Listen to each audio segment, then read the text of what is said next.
Bien, vamos a presentar ahora lo que son vacunas, ¿no? Con con esta reflexión, mensaje, ¿no? A excepción del agua limpia, ningún otro factor, ni siquiera los antibióticos, ha ejercido un efecto tan importante en la reducción de la mortalidad, ¿no? Por eso es importante, ¿no? Es importante el desarrollo de vacunas, ¿no? Para atenuar o disminuir la mortalidad de alguna enfermedad o evitar que esto se produzca, ¿no? Pero ¿qué es la vacuna en sí? ¿No? ¿Qué es una vacuna? Una vacuna es una suspensión de microorganismos o alguna parte o producto de ellos, ¿no? Que produce inmunidad al ser inoculada en un huésped. Bien, una vacuna oral o parenteral induce en el huésped la formación de anticuerpos frente al organismo patógeno, ¿no? Organismo patógeno causante de la enfermedad, ¿no? Por lo que durante una exposición futura, ¿no? De este microorganismo, el agente infeccioso va a ser inactivado, ¿no? Va a ser neutralizado por el sistema inmune, ¿no? Las defensas propias que vamos a generar, ¿no? Se previene su proliferación y por lo tanto no se establece el estado propio de la enfermedad. Entonces, es una forma también de protegernos, ¿no? Es una forma de proteger realmente del desarrollo de la gravedad de una enfermedad, porque con el uso de las vacunas o no se da la enfermedad o se expresa la enfermedad, pero con bajas consecuencias, ¿no? O con baja sintomatología, ¿no? Con una baja mortalidad realmente, ¿no? Muy leve la enfermedad. La primera vacuna de la historia. Bueno, para hablar un poco de historia tenemos que mencionar que Pasteur fue el primero en mencionar, ¿no? El término vacuna, que viene del latín vaca, ¿no? Y él hace reconocimiento, ¿no? Al trabajo de Edward Jenner, ¿no? Edgar Jenner. Bien, como sabemos, la primera vacuna de la historia se utilizó en el siglo XVIII, exactamente en 1796. El investigador Jenner, ¿no? Se cercioró de que entre la población rural era habitual contraer un tipo de viruela, ¿no? La vacuna, mucho más leve que la humana, debido al contacto directo con las vacas, ¿no? Entonces, Jenner, al ver este tipo de viruela, lo que hace, ¿no? Decide administrar viruela vacuna a un niño, ¿no? Y esperar a que se recuperara y posteriormente inyectarla la viruela humana, ¿no? Para comprobar si se infectaba. El niño no contrajo la enfermedad, era inmune gracias a la inoculación previa de la viruela de la vaca. En sí, aquí observamos, ¿no? De forma experimental, ¿no? Algo sobre cómo se produce la primera vacuna realmente, ¿no? Su organismo, al haber sufrido con anterioridad la viruela vacuna, había desarrollado anticuerpos necesarios para combatir la viruela humana. Como estamos leyendo, ¿no? Observando, la viruela vacuna era más leve, ¿no? No era mortal, ¿no? No producía la misma sintomatología, tal vez tan severa como la humana. Entonces es por eso de que el niño puede recuperarse fácilmente, a pesar de que es un tipo de viruela, ¿no? Se recupera fácilmente, pero ya el sistema inmunitario reconoce los antígenos propios de este patógeno, ¿no? Y por ello, al inocularse viruela humana, al tener los antígenos, nuestro sistema inmune lo va a reconocer y lo va a neutralizar, ¿no? Y es por eso que no desarrolla la enfermedad. Bien, en esta lámina vamos a ver algunos conceptos que son utilizados, no son útiles cuando se habla de vacunación, ¿no? Vemos el término de antígeno, anticuerpo. Como vemos en la imagen, tenemos que el antígeno, ¿no? Nos representa, es una parte del patógeno, ¿no? que se va a unir a los receptores celulares, ¿no? Y también, bueno, se une o es reconocida, ¿no? Por el anticuerpo, ¿no? El anticuerpo que es producido por nuestro sistema inmunológico. Bien, ¿qué más podemos decir del antígeno, ¿no? El antígeno puede ser univalente, es decir, tener solo un sitio de unión, ¿no? Con el anticuerpo, formando de hecho un enlace muy débil. Y también puede ser multivalente, ¿no? Tener múltiples uniones con el anticuerpo, ¿no? Y formar una unión fuerte, ¿no? Es un enlace fuerte. ¿Qué podemos decir del anticuerpo, ¿no? El anticuerpo tiene dos cadenas, ¿no? Como ya conocemos, una cadena pesada y una cadena ligera. La cadena pesada es la fracción constante o la fracción cristalina, ¿no? Y una fracción móvil también vamos a tener aquí, que va a estar formada por una cadena pesada y una cadena ligera, ¿no? Por la cadena pesada y ligera del anticuerpo, ¿no? Bien, la unión del antígeno con el anticuerpo nos forma un complejo, ¿no? Un complejo antígeno-anticuerpo. Pero, ¿cuál es el sitio de unión, no? Es el parótopo por parte del anticuerpo y el epítopo, ¿no? Por parte del antígeno. Esos dos, ¿no? Son los que se van a unir formando el complejo antígeno-anticuerpo. Bien. Algunas características de esta reacción antígeno-anticuerpo, ¿no? Tenemos que es específica, ¿no? Es de tipo llave-cerradura, ¿no? Es decir, que el anticuerpo y el antígeno van a tener ciertas características que van a permitir que se acoplen, ¿no? Parecido a la llave con la cerradura, ¿no? Bien, tenemos que es reversible, ¿no? Sobre todo las uniones débiles, ¿no? Va a ser rápida, ¿no? Y espontánea, es decir, que no consume energía. Bien, algunos tipos de reacciones podemos tener, o se pueden observar precipitación, ¿no? Sobre todo cuando hay varios epítopos, ¿no? Aglutinación también se observa, sobre todo cuando puede haber dos parótopos, ¿no?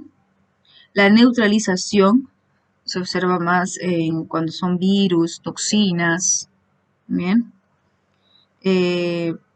La opsonización, ¿no? Tenemos que la fracción cristalina, ¿no? Va a ser reconocida, ¿no? Por los fagocitos. Bien, esto va a hacer que active, ¿no? La presencia del antígeno, del patógeno, va a permitir la activación de nuestro sistema inmunológico, ¿no? Como ya conocemos un poco del sistema inmunológico, tenemos una inmunidad no específica, primero, ¿no? Que es de tipo física, química, por los interferones, los complementos, ¿no? Las opsoninas, ¿no? Las lisocimas. Otra que es celular, ¿no? Como los polimorfos que actúan, los fagocitos mononucleares, ¿no? Las células asesinas, ¿no? Los linfocitos, ¿no? Bien. Después tenemos la de tipo específica, ¿no? La de tipo específica vamos a presentar la inmunidad natural y la inmunidad adquirida. En la inmunidad natural sabemos que es innata, ¿no? Innata o heredada, ¿no? Es una resistencia natural que presentamos, ¿no? Cuando esta es producida o está dada por la leche materna, ¿no? La adquirimos de la madre. Y aquí la que se observa principalmente es la inmunoglobulina G, ¿no? Bien, acá tenemos la resistencia natural, ¿no?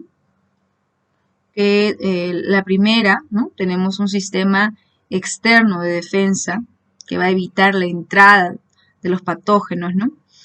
Esto va a ser una barrera física, una barrera bioquímica.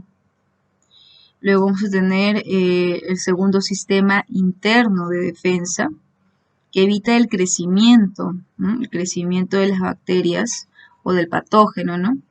Que esto se puede dar por fagocitos, ¿no? Bien.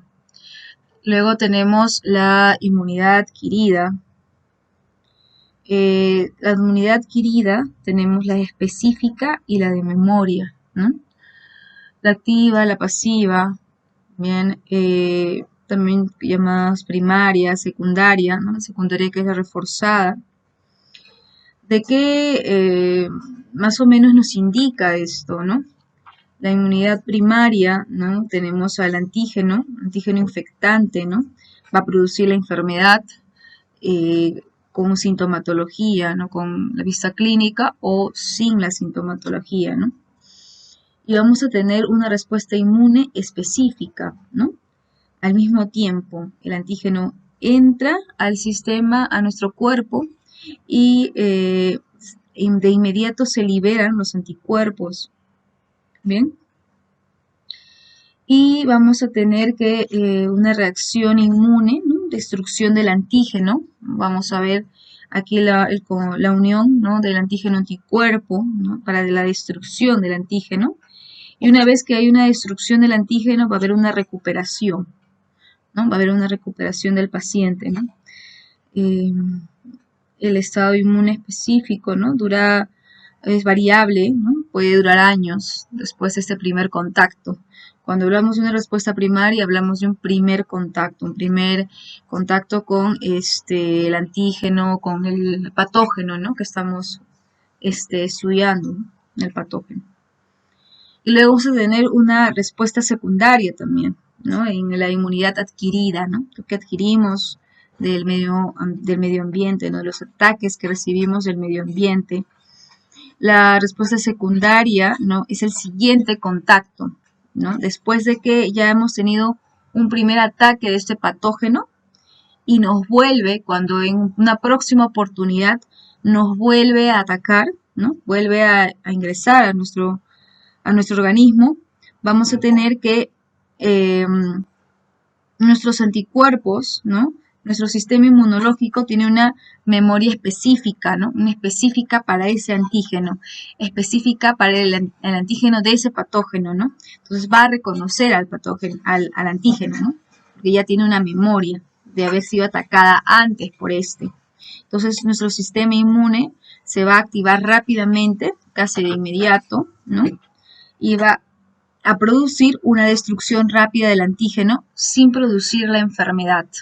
Bien, en un primer ataque o en una respuesta inmune adquirida primaria, vamos a tener la presencia de la enfermedad. Se va a producir la enfermedad, sea infecciosa, sea autoinmune, vamos a producir la enfermedad. Pero en una respuesta secundaria no se llega a producir la enfermedad. ¿Por qué? Porque ya nuestros anticuerpos reconocen rápidamente al antígeno del patógeno que nos está atacando. Entonces va a actuar sobre este de forma rápida, ¿no? Y sin producir la enfermedad. Bien, el estado inmune específico va a ser reforzada, o sea, nuestro sistema inmunológico lo va a reconocer, la memoria que tiene va a ser reforzada debido a este segundo ataque, ¿no? A esta respuesta secundaria. Bien, por eso también es conocida como inmunidad adquirida reforzada o secundaria, ¿no? Bien, tenemos aquí vacunas, ¿no? Las vacunas. Las vacunas, volviendo al tema, vamos a tener que puede ser de virus, células vivas atenuadas, ¿no? De virus inactivos, ¿no? Virus recombinantes, ¿no? Conjugadas. Vamos a tener también algún tipo de adyuvante, ¿no? Toxoide, también se pueden utilizar las toxinas propias que producen estas bacterias, ¿no? Para poder fabricar vacunas, ¿no? Y evitar que se desarrolle la enfermedad. Vamos a desarrollarlo en la siguiente lámina. cada una de estas, ¿no? Bien, ahora vamos a ver la clasificación, ¿no? Un poco de la clasificación de las vacunas, ¿no? Vamos a ver que se puede producir vacunas atenuadas, ¿no? Las vacunas atenuadas, ¿no? Son preparaciones de bacterias o virus vivos, ¿no? Que están tan debilitados o alterados que ya no son virulentos, ¿bien? Siendo todavía capaces de provocar una respuesta inmune. En este caso se induce a que se produzca una respuesta inmune primaria, ¿no? De tal manera que nuestro sistema inmunológico en un próximo ataque o en un verdadero ataque, ¿no? De este patógeno, ya va a reconocer y va a generar anticuerpos. Bien, algunos ejemplos de vacunas vivas son las de sarampión, ¿no? Las de sarampión, las de paperas, rubiola, la vacuna MMR combinada, ¿no? La de varicela, la influenza, como rocío nasal, ¿no? El rotavirus, ¿no? También tenemos la de la salvín, ¿no? Para la polio, la fiebre amarilla, el BCG está acá, el BCG que es para la tuberculosis, bien. La mayoría de vacunas de virus atenuados provocan inmunidad para toda la vida sin necesidad de inmunización de recuerdo. Entonces, no necesitamos una segunda respuesta, ¿no? Para poder tener ya una inmunidad para toda la vida, ¿no? Bien, en la siguiente tenemos las vacunas inactivadas, ¿no? Inactiva o muerta, ¿no? Estas de aquí son suspensiones de bacterias o virus muertos por la acción de desinfectantes como el fenol o formaldehído, ¿no? En este tipo de vacunas es necesario dividir la cantidad total que se necesita para inducir la protección en varias dosis con intervalos, ¿no? Estas son las vacunas que se ponen tres vacunas, ¿no? Tres vacunas para recién, en 3 porciones, mejor dicho, ¿no? Para poder recién tener la inmunidad, ¿no? Se utilizan en varias dosis de intervalo, ¿no? De días o semanas, debido a la alta concentración de microorganismos muertos que se deben administrar. Bien, ya que no se replican como ocurre en las vacunas atenuadas, ¿no? Entonces, tendríamos que ver aquí, ¿no? En las vacunas atenuadas vamos a ver que el virus está débil, ¿no? Entonces pero de todas maneras puede replicarse, pero en la inactiva o muerta, el virus, como se indica, está muerto, ¿no? Entonces no se va a replicar, necesitamos gran cantidad de este virus, ¿no? Para poder vacunar a un paciente, ¿no? Por eso se debe dar en dosis separadas, ¿no?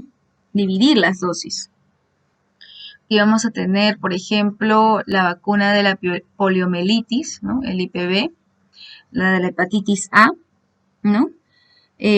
Algunas también son la de Salk, para la polio, también, ¿no? Para la rabia, la gripe también está aquí, y la tosferina, ¿no? La tosferina, ¿no? Sobre todo para el ataque de la bordetella, ¿no? Pertussis. Bien, en las vacunas de tipo toxoide, ¿no? Que son toxinas inactivas, estas tienen ya un preparado diferente, ¿no? Son preparaciones obtenidas a partir de toxinas bacterianas inactivadas. Bien, generalmente se utiliza el formol, ¿no? Los toxoides son muy efectivos en la prevención de la difteria, ¿no? Como vemos ahí, y el tétanos.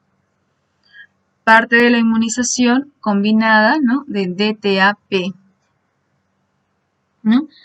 A pesar de los logros obtenidos en este tipo de vacuna, ¿no? Todavía existe una serie de limitaciones en su producción. ¿no? Una de estas limitaciones es que no todos los agentes infecciosos pueden crecer en cultivos, ¿no? Por lo que todavía no se han desarrollado vacunas para estas enfermedades, ¿no? Se necesita que crezcan en cultivos para poder extraer las toxinas, ¿bien?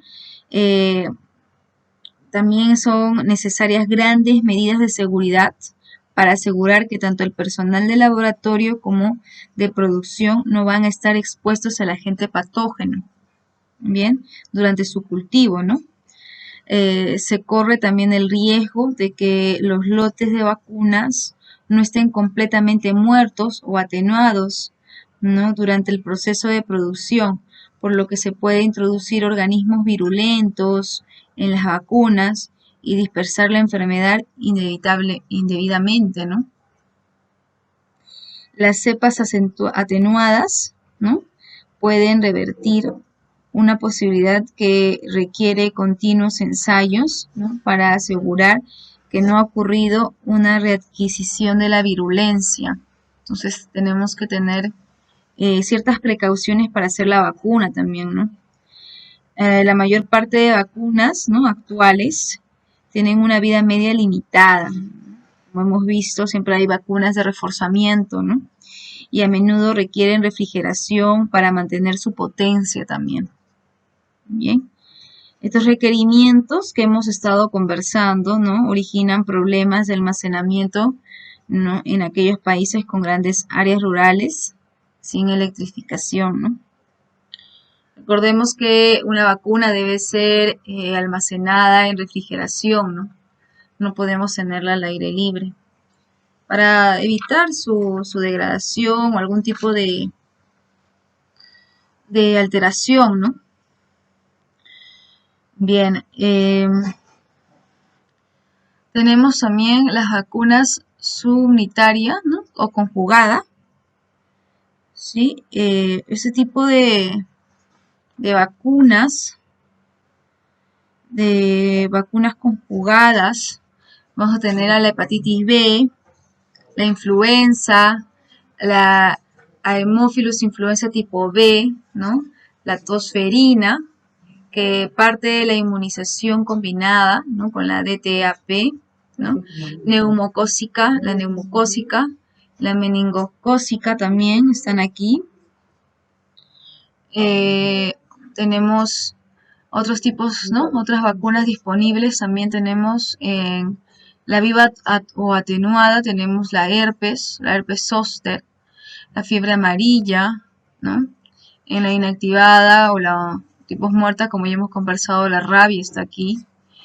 Y en las conjugadas podemos encontrar al papiloma humano, ¿no? El virus del papiloma humano, que estaba siendo muy controversial, ¿no? Porque se querían colocar a las adolescentes, ¿no? De 12, 13 años, porque se suponía que a esa edad todavía no habían tenido actividad sexual. Entonces, esta vacuna del papiloma humano estaba dirigida a ese sector de la población, ¿no? Entonces, en la siguiente lámina vamos a conversar un poco de las vacunas conjugadas.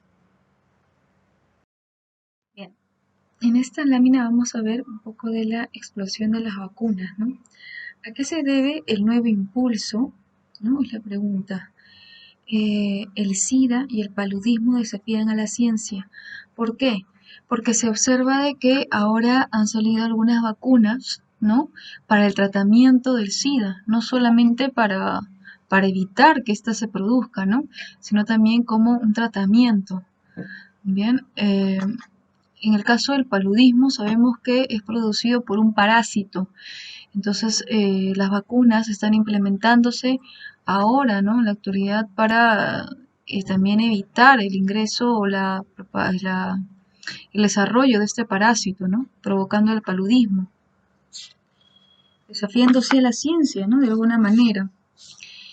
Bien, la tecnología es ese mayor de edad, dice, ¿no?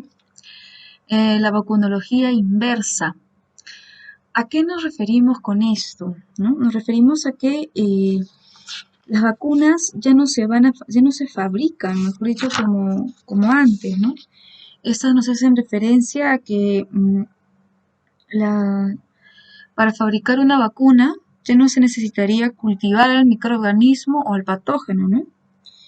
Además, se realizaría solamente teniendo la información del genoma del microorganismo, ¿no? En una base de datos. Y este genoma del patógeno lo ampliaría, ¿no? Se ampliaría genéticamente, ¿no? Se realizaría la clonación, la expresión, ¿no? La purificación, la recombinación de proteínas, ¿no? Proteínas recombinantes, ¿no? Luego se pasaría tal vez a una fase, no, se pasa a una fase de experiencia en animales, ¿no? Y se evalúa su respuesta inmune, ¿no? La respuesta inmune que puede producir este tipo de vacunas, ¿no? Eso es en el caso de la vacunología inversa, ¿no? La tecnología de conjugación es algo parecida, ¿no? ¿No? Porque nos habla de que la tecnología de conjugación, ¿no? O recombinación, lo que busca es usar técnicas de ingeniería genética, ¿no? Mediante ADN recombinante del patógeno, a partir de estos realizar la vacuna, ¿no? Desarrollar la vacuna. Un claro ejemplo de esto, ¿no? de la tecnología de conjugación o las vacunas conjugadas, tenemos a la vacuna del SIDA, ¿no? Con la que se está fabricando la vacuna del SIDA. De hecho, que la primera vacuna en ser fabricada con ese tipo de tecnología ha sido la vacuna de la hepatitis B. ¿Mm? Bien, los adyuvantes. Los adyuvantes son sustancias que se agregan, se añaden, ¿no? a las vacunas para, para aumentar la inmunogenicidad y eficacia de esta, ¿no? De esta vacuna. De esta manera podemos disminuimos el número de inmunización necesaria, ¿no? Y disminuimos también la cantidad de antígenos propios del virus que se necesita, ¿no? Como ejemplo de estos adyuvantes, ¿no? Los más utilizados son las sales de aluminio, ¿no? Minerales, ¿no? Sales, mejor dicho, sales. Hay partículas lipídicas también que se utilizan. Interleuquinas también se están utilizando como adyuvantes, ¿no? Y algunas micropartículas, ¿no? Bien, tenemos sustratos celulares también que están ayudando a mejorar el desarrollo, ¿no? La fabricación de vacunas. Los sustratos celulares, ¿no? Son células utilizadas para fabricar un producto biológico, ¿no? Y pueden ser células primarias o línea celular, ¿no? Cultivadas en condiciones de monocapa o suspensiones, ¿no? Que nos permitan desarrollar, ¿no? Con mayor eficacia tal vez las vacunas, ¿no? Bien, en esta lámina podemos observar las vacunas recombinantes contra las nuevas amenazas globales, ¿no? Que conocemos particularmente el VIH. Dice, si la ciencia médica ha obtenido un éxito rotundo durante el siglo XX, ese ha sido el desarrollo de las vacunas. Tenemos o conocemos de que las vacunas, ¿no? han permitido la eliminación o que no se produzca, ¿no? la enfermedad, más que el virus o el patógeno esté presente en el ambiente. O también, y también ha producido que si se llega a dar la enfermedad, se produzca con menos severidad, ¿no? Evitando así la alta mortalidad de ciertos patógenos. Después de alcanzar la cima con la erradicación de la letal viruela. Hoy por hoy sabemos de que la viruela está volviendo a resurgir, ¿no? Por ende de lo que se creía, ¿no? Que estaba totalmente erradicado. Hay ciertas zonas, ciertas poblaciones donde todavía donde se ha reportado nuevamente, ¿no? Un brote de viruela. Esa es la razón por la que se está volviendo a vacunar contra esta contra este virus, contra esta enfermedad, ¿no? En algunas poblaciones vulnerables, ¿no? Que se han registrado algunos pequeños brotes. Además, hoy día se enfrentan a nuevos retos, ¿no? Como las enfermedades que estamos observando y que son muy comunes en nuestra sociedad, como el VIH, ¿no? Para acabar con el último brote de ébola, ¿no? En la República Democrática del Congo, fue fundamental la administración de una vacuna experimental recombinante. Este tipo de vacunas, como ya hemos estado observando, utiliza la ingeniería genética, ¿no? El ADN recombinante para obtener un desarrollo, ¿no? De una buena vacuna, ¿no? Dice, y la única vacuna que ha demostrado cierta eficacia frente al VIH, ¿no? Es precisamente la de un virus recombinante, ¿no? Entonces estamos observando que se están desarrollando vacunas terapéuticas, ¿no? Con un virus recombinante, una vacuna recombinante, ¿no? Para tratar el VIH. Asimismo, se está viendo el desarrollo de vacunas para pacientes seronegativos, ¿no? Personas, mejor dicho, seronegativas, ¿no? Que no contienen, no tienen la enfermedad, ¿no? Para evitar que la contraigan, ¿no? Justamente para eso. La tecnología recombinante implica introducir dentro de un vector cualquiera, ¿no? Estos vectores pueden ser virus o bacterias que no causen enfermedad. Regiones del patógeno, ¿no? Vamos a introducir dentro de este agente, ¿no? Una región del patógeno denominado antígeno, ¿no? El antígeno de este patógeno, ¿no? Que son inmunogénicos, es decir, que tienen capacidad de activar al sistema inmune, ¿no? La capacidad de activar el sistema inmune y producir los anticuerpos, las inmunoglobulinas, ¿no? Las células necesarias, ¿no? Para que sea eliminado, ¿no? Tenga una memoria de respuesta inmune, ¿no? Una memoria inmunológica, ¿no? Bien, en la actualidad, varias de las vacunas que se suministran de forma habitual son recombinantes, ¿no? Como hemos observado en las láminas anteriores. La primera vacuna humana producida gracias a este método fue contra la hepatitis B, comercializada en 1986. Realmente en 1976, ¿no? Para hablar un poco de historia, un equipo de investigación del laboratorio de Merck, el Dr. Hilleman, demostró experimentalmente, ¿no?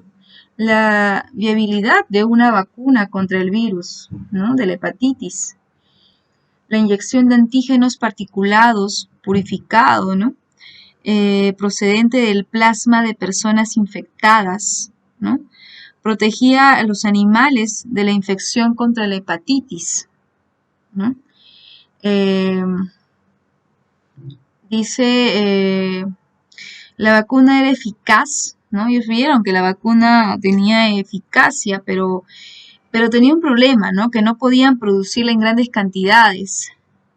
Entonces, lo que vino a la mano en ese momento, ¿no? Estaba la clonación, las clonaciones del genoma. Entonces se realizó una clonación al virus de la hepatitis, ¿no? Y la expresión de las partículas de la hepatitis también, ¿no? En las Saccharomyces cerevisiae, ¿no? La manipulación genética de la levadura permitió producir elevadas cantidades de antígeno de superficie, ¿no? Que sabemos que tiene la hepatitis B, ¿no? Con la misma conformación que las partículas, ¿no? Derivadas de los donantes de plasma. Entonces es una forma en que este doctor, ¿no? En laboratorios Merck, ¿no? Desarrollan por primera vez este tipo de vacunas, ¿no? Las vacunas tipo recombinante. Y tenemos como un mensaje, las vacunas recombinantes son las que se plantean contra enfermedades para las que hoy no hay cura, ¿no? Bien, en esta lámina podemos observar enfermedades inmunoprevenibles, ¿no? Que ya tienen vacunas, ¿no? Ese tipo de vacunas recombinantes. Esas enfermedades tenemos el sarampión, la rubiola, la varicela, la tosferina, la fiebre amarilla, el tétano, ¿no? La hepatitis B, ¿no? Que esto según el Centro Nacional de Epidemiología, Prevención, Control de Enfermedades en el 2019, ¿no? Bien, en esta lámina podemos observar cómo se produce, cómo se desarrolla una vacuna recombinante, ¿no? Tenemos que el genoma del virus de la hepatitis B, vamos a extraer una porción de su genoma, ¿no? Un gen, y vamos a colocarlo en un vector de expresión, ¿no? Para la levadura.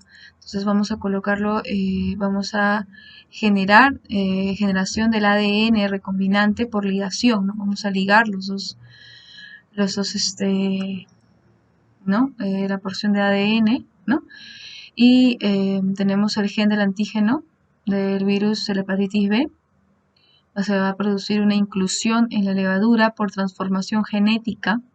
Va a reconocer como parte de su propio ADN de la levadura. Y nosotros nos va a permitir, ¿no? Realizar un cultivo de levaduras recombinadas.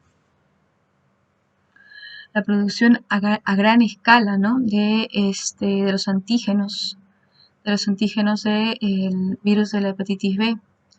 Luego se va a producir una lisis celular, ¿no? Y purificación del antígeno, que es lo que estamos buscando, ¿no? La producción del antígeno, que posteriormente se va a vacunar, ¿no? Se va a inyectar a las personas para que no contraigan, ¿no? ese virus. Bien. Tenemos en la parte inferior cómo se produce los anticuerpos, ¿no? En una vacuna para el ébola, ¿no? Cómo se realizó esto. Tenemos el virus del ébola aquí, ¿no? Tenemos su componente, la glicoproteína del ébola. Se va a insertar en dos virus inactivados, ¿no? Uno que es el adenovirus del chimpancé, ¿no? Y el otro que es el virus de la estomatitis vesicular, ¿no? Vamos a colocar ahí esta glicoproteína y esto se va a inyectar, ¿no? Se inyectan los virus modificados, ¿no? A la persona, ¿no? Y el organismo, al reconocer ese antígeno, va a generar anticuerpos, ¿no? Los anticuerpos se reconocen y bloquean al ébola, ¿no? Bloquean ese antígeno del ébola, ¿no? Bien, tenemos en esta lámina, en esta última lámina, tenemos la producción de la vacuna para el papiloma humano, ¿no? Bien, tenemos aquí el plásmido o virus contenido, ¿no? Del papiloma humano, ¿no? Tenemos que se va a hacer la transferencia y la expresión genética en levaduras, ¿no? Y células de insectos. Bien, esto va a permitir, ¿no? La producción de proteínas L1, ¿no? Y esto va a continuar con el autoensamblaje, ¿no? Del virus, ¿no? Del virus del VLP, ¿no? Y vamos a tener que se hace la purificación, ¿no? Se hace la purificación de esta producción de vacunas y ya tenemos nuestra vacuna, ¿no? Que al ser inyectada, ¿no? En las personas van a inducir, ¿no? La formación de anticuerpos contra esta proteína, ¿no? La proteína L1, ¿no? De la cápside del virus del papiloma humano. Bien, en esta última lámina vamos a observar la tecnología de conjugación. Tenemos que el polisacárido, ¿no? Que es el componente del antígeno, bien, si se une a una proteína transportadora, va a producir un aumento en la inmunogenicidad, ¿no? de la vacuna, ¿no? Produciendo una vacuna conjugada con mayor eficacia, ¿no? Tenemos aquí que el polisacárido, al ser el componente del antígeno, ¿no? Nos va a estimular, ¿no? Una maduración del linfocito, de las células B, y esta a su vez va a estimular la maduración de las células plasmáticas, que va a sintetizar, ¿no? Los anticuerpos. En este caso sintetiza la inmunoglobulina M. Esta vendría a ser pues una inmunidad humoral, ¿no? también vamos a tener una respuesta T independiente, ¿no? En cambio, con una vacuna conjugada, bien, la diferencia es de que no solamente se activa la respuesta o la inmunidad humoral, sino también va a haber una respuesta celular, inmunidad celular, ¿no? Una respuesta T dependiente, ¿no? Dependiente de la célula B, ¿no? Aquí vemos que la célula B va a madurar, va a activar las células plasmáticas, ¿no? Las células plasmáticas a su vez van a sintetizar inmunoglobulina G. También las células B van a producir, ¿no? Células B de memoria, ¿bien? Pero también a su vez va a activar las células T, ¿no? Las células T, la inmunidad celular, ¿no? Hace que madure el linfocito, ¿no? Y eh, el linfocito específico sensibilizado, ¿no? Y esto vamos a tener que las células T a su vez van a volver a activar las células B. Entonces va a haber una continua activación, produciendo una mayor eficacia, ¿no? Por parte de las vacunas conjugadas, ¿no? Porque vamos a tener no solamente una respuesta humoral, sino también una respuesta celular y activándose continuamente las dos.